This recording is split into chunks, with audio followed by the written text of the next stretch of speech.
Bonjour, moi c'est Julien Dose. Avec mon équipe, on fait tout ce qui est production chez Dose. Et dans ces vidéos, on va vous expliquer comment préparer au mieux la collaboration.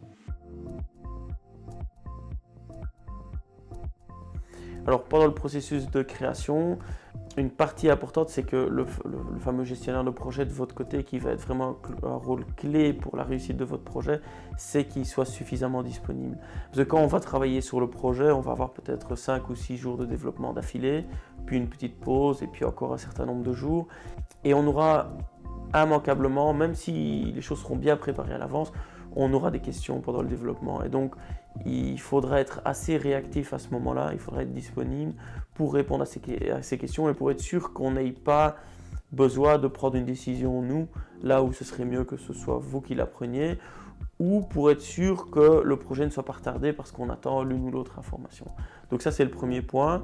En parlant des informations nécessaires, si on doit mapper les business process, ou s'il y a du contenu sur la plateforme qui doit être disponible, ou si on a besoin d'une charte graphique ou d'éléments dans ce style-là, c'est bien aussi qu'il soit préparé à l'avance et qu'il nous soit donné le plus tôt possible, pour ne pas que le processus soit freiné parce qu'on attend l'une ou l'autre information. Et alors un point qui est très très important à notre niveau pendant la collaboration, c'est qu'on va préparer, vous avez vos idées plus ou moins détaillées. Nous, ce qu'on va faire, c'est qu'on va venir aller le plus loin possible dans le détail.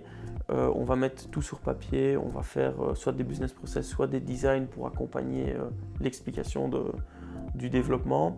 Et c'est sur ces documents-là qu'on va discuter et qu'il va y avoir des allers-retours. Parce que comme je l'ai dit tout à l'heure, ce qui prend le plus de temps en développement, c'est de défaire et de refaire.